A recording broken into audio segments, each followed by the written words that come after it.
Hola para todos, este es el programa Panorama Américas. Soy Ronnie Curbelo. En el programa de hoy hablaremos sobre la interminable guerra entre Rusia y Ucrania. 9 meses después del inicio de la invasión rusa, no hay perspectivas de un final y mucho menos de un acuerdo de paz. Desde que comenzó la guerra en 24 de febrero de 2022, Rusia no ha dejado de bombardear Ucrania, lo que ha generado fuertes sanciones por un lado y amenazas de uso de bombas nucleares por el otro. En los últimos días, Noruega, Alemania, Países Bajos, Estados Unidos y España, aliados ucranianos, determinaron que se enviarán tanques Leopard 2, Abrams y otros modelos a las tropas de Kiev para fortalecer su confrontación contra Rusia. Pero por otro lado, varios gobiernos latinoamericanos han negado el envío a Ucrania de munición para los tanques.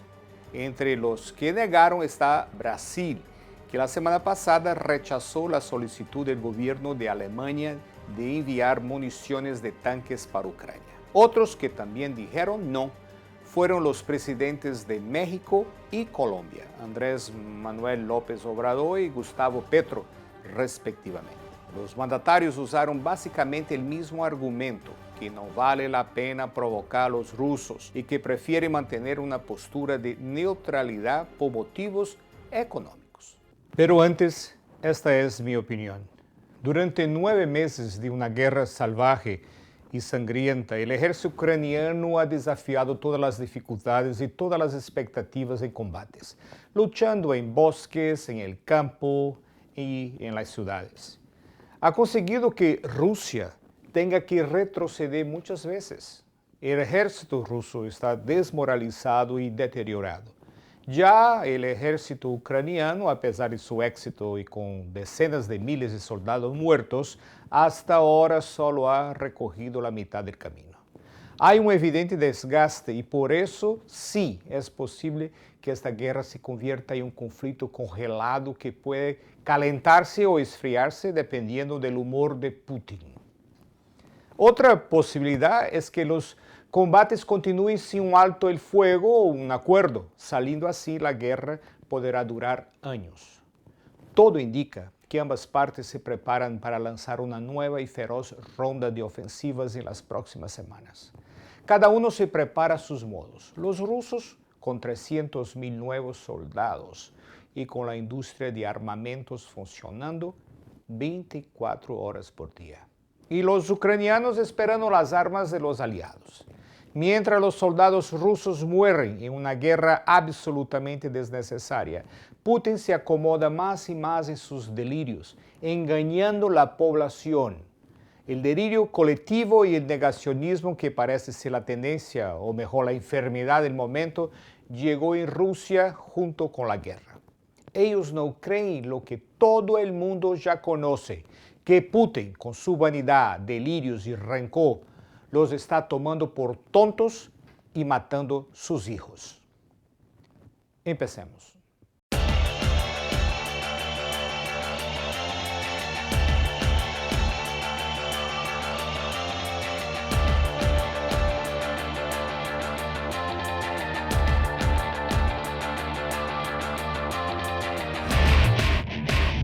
Para nos dar una mejor idea de cómo están las cosas ahí en la capital de Ucrania, Kiev, conversamos con el corresponsal y reconocido productor de televisión que ha hecho varios documentales, fue nominado y vencedor de varios premios y que está en Kiev, Kojiro Yamada.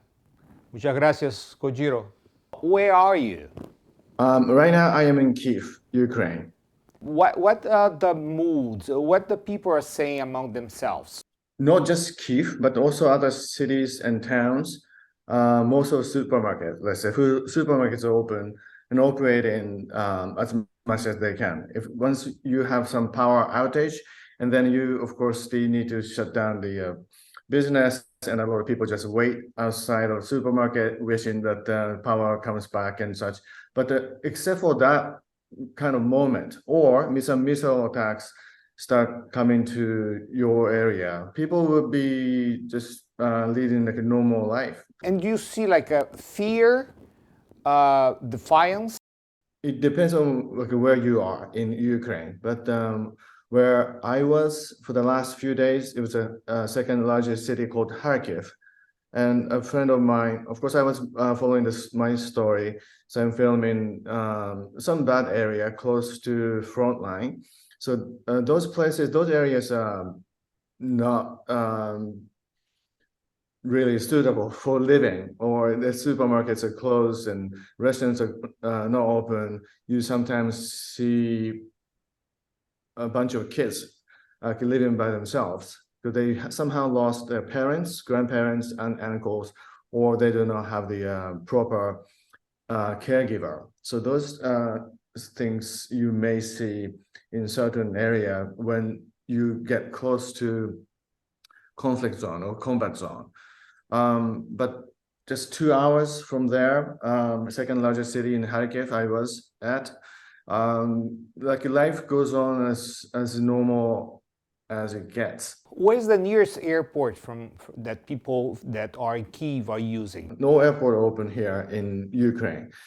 I have been using Warsaw Airport, Warsaw, Poland, and that's depends on like the traffic around the border, but it could be 12 hours drive, could be 24 hours drive, but that's the most reliable airport near here. Ukraine government are saying anything about when they're gonna like do a next step, do something else? Ukrainians are now saying both the Ukrainian government, presidential office, and also the military Ukrainian forces are saying that we need to be like ready for the spring escalation of conflict or violence or this war itself.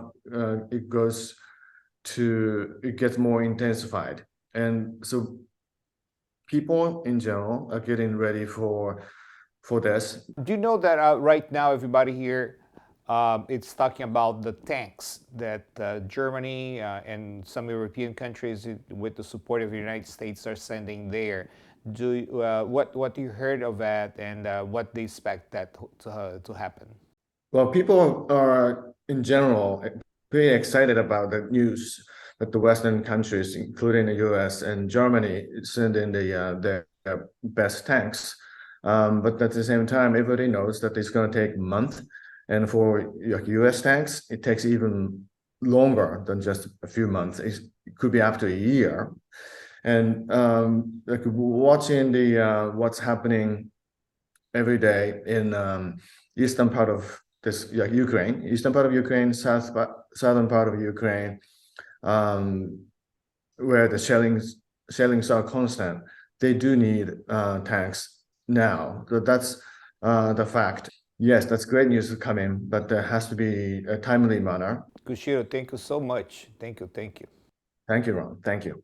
¿Qué tipo de cambios esta llegada de tanques podrá producir la guerra a favor de Ucrania?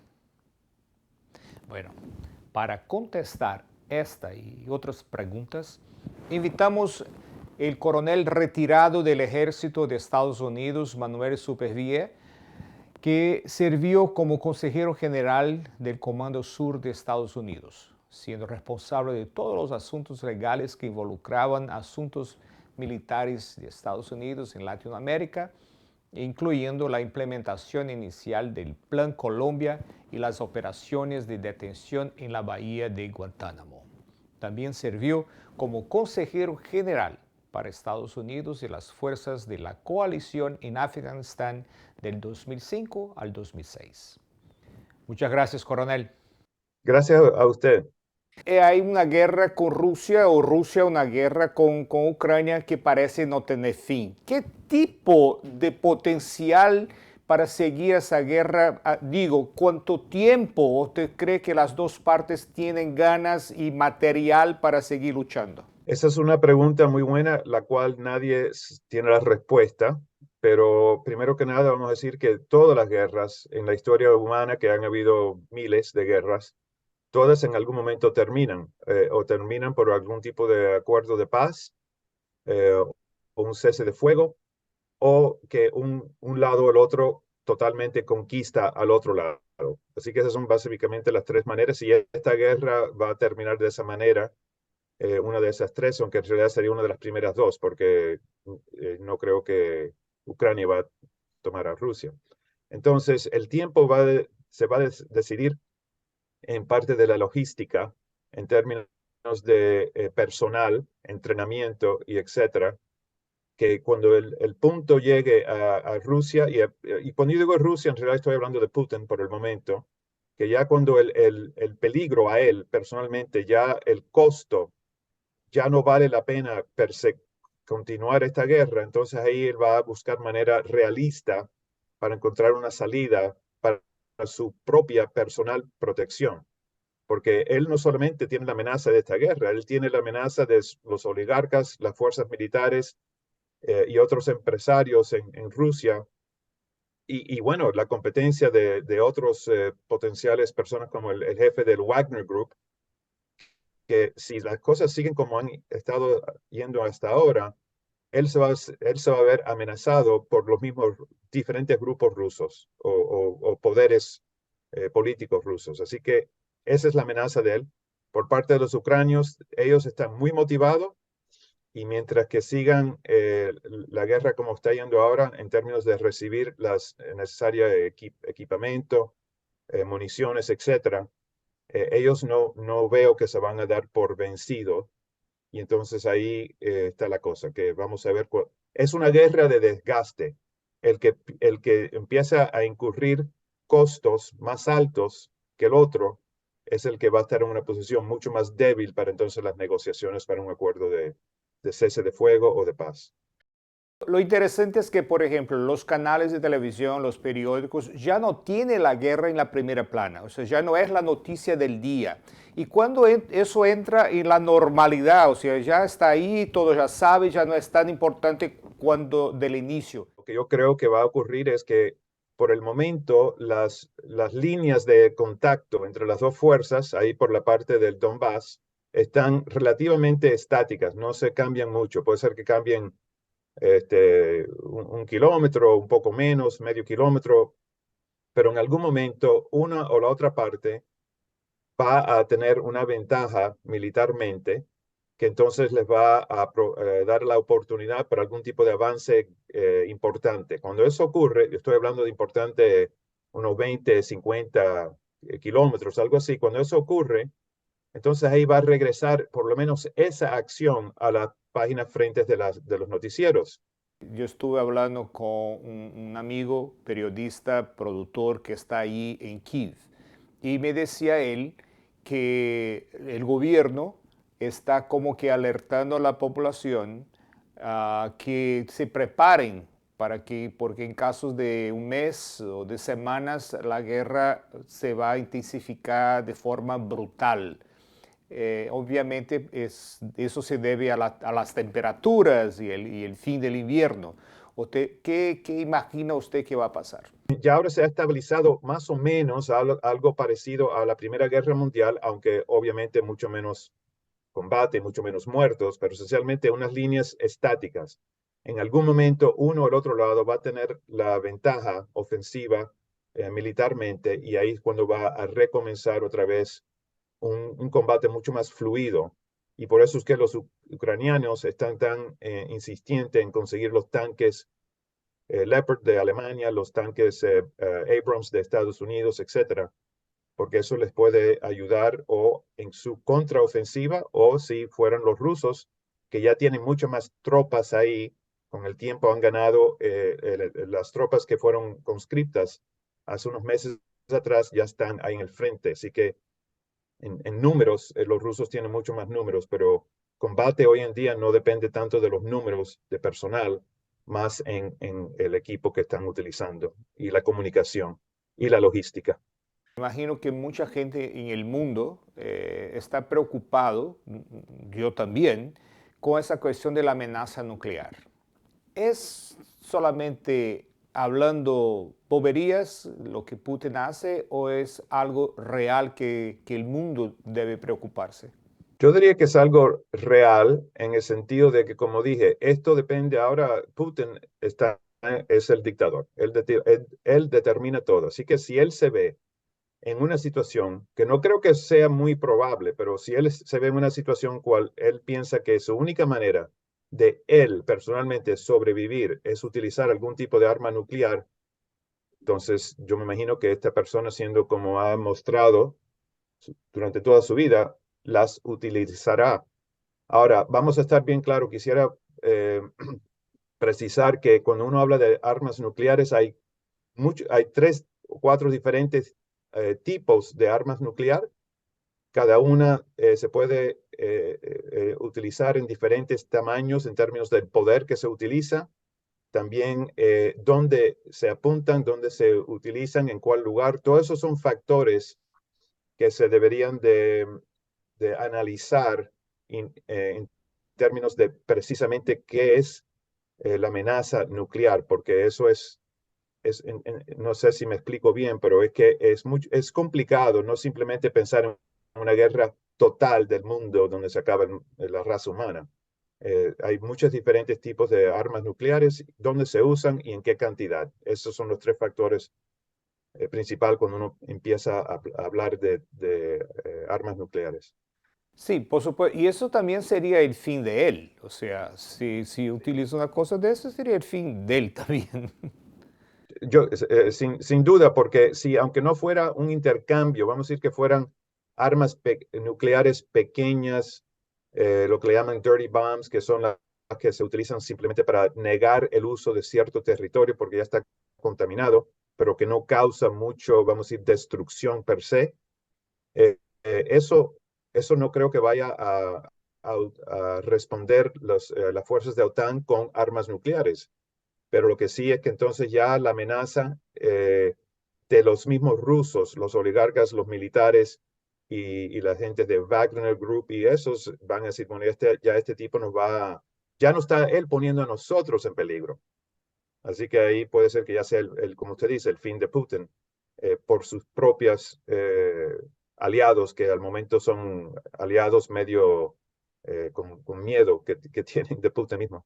¿Por qué de la guerra? O sea, ¿qué pasa con Rusia en relación? Yo entiendo que la OTAN se aproxima de Rusia, pero la OTAN se aproxima de Rusia por otros países. Tiene Finlandia, tiene otros. O sea, ¿por qué Ucrania? Esta sería una respuesta que tendríamos que tener un programa totalmente dedicado a eso. Seguro. Pero al fin del día, ponerlo así en resumen, que esto tiene que ver con la mentalidad y la manera en que los rusos, en particular, Putin, no todos rusos, pero que muchos rusos y Putin en particular, ven a Ucrania como una extensión de los rusos mismos, que en otras palabras, que son rusos, que no son ucranianos, y claro que los ucranianos se ven como ucranianos, así ahí está el conflicto. Así que esto es una parte muy compleja que tiene siglos de historia detrás, por eso es que no hay una respuesta fácil, solamente decir que es al fin filosófica, cultural y histórico. Alemania está enviando los tanques a Ucrania. Va a demorar un poco, necesita de entrenar las tropas ucranianas, tal, pero también necesita de munición. Y los países que importan estos tanques de Europa, de Alemania, tiene firmado un compromiso que no puede vender ninguna munición o prestar o vender uno de los tanques comprados si no sea con autorización de Alemania. Muy bien. Pero los países como por ejemplo México, Colombia y Brasil, que tienen y fabrican las municiones y rechazaron la idea de Estados Unidos y Alemania, inclusive ayer el premier alemán estuvo en Brasil y recibió personalmente la negativa de Lula de que no enviaría munición a Ucrania porque no quiere crear un problema con Alemania, con Rusia. ¿Cómo usted ve eso? Vamos a hacer una diferenciación entre las dos cosas aquí. Primero que nada están los armamentos, los tanques fabricados en Alemania. Las municiones que esos utilizan están exclusivamente fabricados en países de OTAN. Es decir, que las municiones que fabrica México, Brasil y otros países que son para equipos de la antigua Unión Soviética es otro caso total. las municiones de los Leopards y eso, cuando ellos le van, cuando Alemania o OTAN le provee los Leopards a Ucrania, o cuando los Estados Unidos le provee los Abrams, que son los tanques americanos, le van a proveer también las municiones para esos tanques. Ahora, el tema es que Ucrania tiene todavía mucho equipo, tanques y otras cosas que son de la Unión Soviética, que venían de la Unión, que heredaron de la Unión Soviética, y esas sí son las municiones que al mismo caso los mexicanos y otros también tienen la capacidad para fabricar esas municiones. Así que esas son las que estamos hablando, las cuales esos países de América Latina rechazan la idea de enviar esas municiones a Ucrania porque va a crear complicaciones en su relación con Rusia. Muchas gracias, coronel. Gracias a usted. Para entender mejor la guerra entre Rusia y Ucrania hay que analizar las características políticas de las dos fuerzas que se enfrentan. Y cuando digo los dos lados, no me refiero necesariamente a Ucrania y Rusia, pero el Occidente, representado por la democracia y el capitalismo, versus el autoritarismo y el comunismo moderno de Rusia y China. Para hablar sobre este y otros temas, invitamos Leah Blumenfeld, profesora de Relaciones Internacionales de la Barry University. Muchas gracias. Thank you. Thank you for having me. What's the political implication that the United States with the OTAN or NATO will be on this war that provoked by Russia? This is a strong indication that that European powers are joining together to push back against what they see as aggression from Russia. And this is really NATO countries coming together and supporting one another in the idea that attack on one is an attack on all. And even though Ukraine is not officially a member of NATO, we're sort of seeing that we're leaning toward bringing them into the fold, or they are a sovereign state, and it's the same kind of principles that are being defended. Why he is afraid of NATO? Why he's afraid of the Western countries? I think that has its roots in the Cold War, the establishment of NATO right after World War II, with the primary purpose of containing the Soviet Union. And so these hostilities run deep. There's a lot of memory. If Ukraine becomes part of NATO in the future, what that represents to Russia? There's fear, of course, that Sweden will also join NATO, thus bringing the united power of the quote West right up to Russia's backyard. And he sees this as potentially infringing upon Russian identity, Russian territory, and their status in the world. Brazil, Mexico, and Colombia has refused to help or to send ammunition to Ukraine after United States and also Germany requested.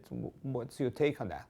It's not surprising to me that many states in the region would resist getting drawn into this conflict. They see it as a proxy war, and it's really not going to be in their interest to dedicate resources to a fight that they don't see themselves as being directly involved with. Thank you very much. You're welcome. My pleasure to be here. La guerra de Ucrania ha entrado en una nueva fase, más mortífera y decisiva, y el hombre que puede detenerla, Putin, hasta el momento no ha dado muestra de que vaya a hacerlo. Mientras tanto, el número de muertos sigue aumentando. Entre ellos están jóvenes, soldados rusos, ecuatorianos y familias enteras de civiles varados en medio del fuego cruzado o por los bombardeos rusos. Hasta la próxima oportunidad.